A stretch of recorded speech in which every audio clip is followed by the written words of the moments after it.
ఖమ్మం జిల్లా నేలకొండపల్లిలో జరిగిన భీమ్ దీక్షలో బీఆర్ఎస్ సీనియర్ నేత ఆర్ఎస్ ప్రవీణ్ కుమార్ పాల్గొన్నారు.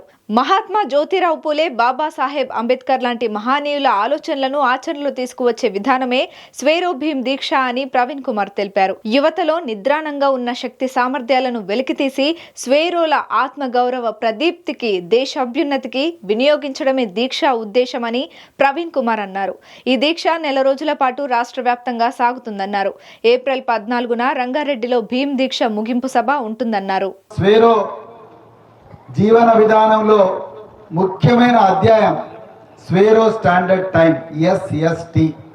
అంటే మిగతా సమాజం అంతా కూడా సమయాన్ని వృధా చేస్తున్న ఈ యుగంలో స్వేరోలు ఈ చిత్రపటం మీద ఉన్న మహనీయులందరి బాటలో నడవాలి, వాళ్ళ కళలు నిజం కావాలంటే సమయాన్ని ఒక గొప్ప వనరుగా వాడుకోవాలి.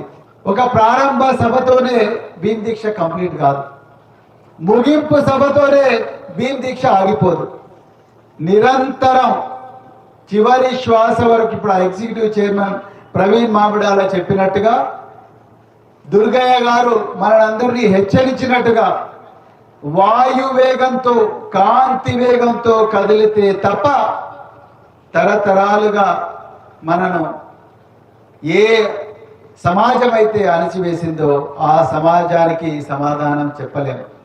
మీరు ఈ భీమ్ దీక్షలో చెప్పబడ్డ ప్రతి విషయాన్ని కూడా ప్రతిరోజు కూడా పాటించాలి. ఉదాహరణకు నేను కొన్ని చెప్తాను. ఉదయం 5 గంటలకు లేయడం. ఈరోజు ఉదయం 5 గంటలకు ఎంతమంది లేచారు? Very good. గట్టిగా చప్పట్లు కొట్టుకోండి, మీకు మీరు కొట్టుకోండి. ప్రతిరోజు కూడా లేయండి. వారానికి 5 రోజులైనా లేయండి. ఒక 30 నిమిషాలు చదవండి. దాని తర్వాత వ్యాయామం చేయండి.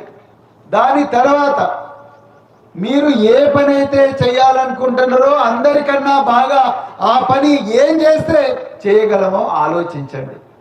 మీరు ఆఫీసర్లు అయితే అందరికన్నా మంచి ఆఫీసర్ కండి. మీరు రాజకీయ నాయకులు అంటే అందరికన్నా గొప్ప రాజకీయ నాయకులు కండి. మీరు గొప్పగా బిజినెస్ చేస్తే అందరికన్నా గొప్పగా బిజినెస్ చేసే ప్రయత్నం చేయండి.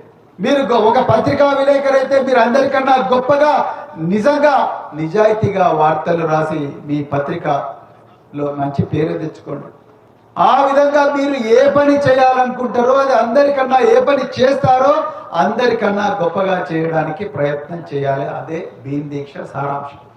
డాక్టర్ బిఆర్ అంబేద్కర్ గారి బుక్ నేను చదివాను ఈరోజు 1 గంట సేపు. ఇదే భీమ్ దీక్షలో బుద్ధ అండ్ హిస్ ధమ్మ. తథాగత గౌతమ బుద్ధుడు, క్రీస్తు పూర్వము జన్మించిన గౌతమ బుద్ధుడి జీవితాన్ని ఎంత గొప్పగా బాబాసాహెబ్ గారు మనకు బుద్ధ అండ్ హిస్ ధమ్మ అనే బుక్ లో వివరించారు. గౌతమ బుద్ధుని మనం కలవాల్సిన అవసరం లేదు. బాబాసాహెబ్ అంబేద్కర్ గారిని మళ్ళీ కలవాల్సిన అవసరం లేదు. మహాత్మా జ్యోతిరావు పూలేని మళ్ళీ కలవాల్సిన అవసరం లేదు. వారెన్ బఫెట్ మళ్ళీ కలవాల్సిన అవసరం లేదు. వాళ్ళ పుస్తకాలు చదివి 10 మందికి చెప్పి వాళ్ళు చెప్పిన మంచి మాటలను మనం వింటే సరిపోతుంది. భీమ్ దీక్ష అంటే జ్ఞాన దీక్ష. దీక్ష అంటే జ్ఞానం. భీమ్ దీక్ష అంటే ఏదో 4 బట్టలు చేంజ్ చేసుకొని ఒక నెల రోజుల పాటు అందరి ముందు తిరిగితే కాదు మిత్రులారా. దీక్ష అంటే ప్రతిరోజు కూడా జ్ఞానాన్ని సముపార్జించడం, దానికోసం ఎంతటి త్యాగానికైనా సిద్ధం కావడమే దీక్ష. మరి ఈ నెల రోజుల్లో మీరందరూ కూడా గొప్పగా ఈ సాధన చేయాలని, మీరు సంపాదించిన 100 రూపాయలుంటే 100 రూపాయల్లో 10 రూపాయలు మనలాంటి అదృష్టం లేని బిడ్డలందరికీ కూడా భీమ్ విద్యానిధి కింద మీ ఇళ్లలో పెట్టి, మరి ఏప్రిల్ 13వ తారీఖు నాడు సాయంత్రం 6 గంటలకు తలకొండపల్లిలో అత్యంత గొప్పగా జరగబోతున్న మరి ముగింపు భయదహన కార్యక్రమానికి మీరందరూ లక్షలాది రూపాయలు మూటలుగా కట్టుకొని తీసుకురావాలని చెప్పి నేను కోరుకుంటున్నా మిత్రులారా.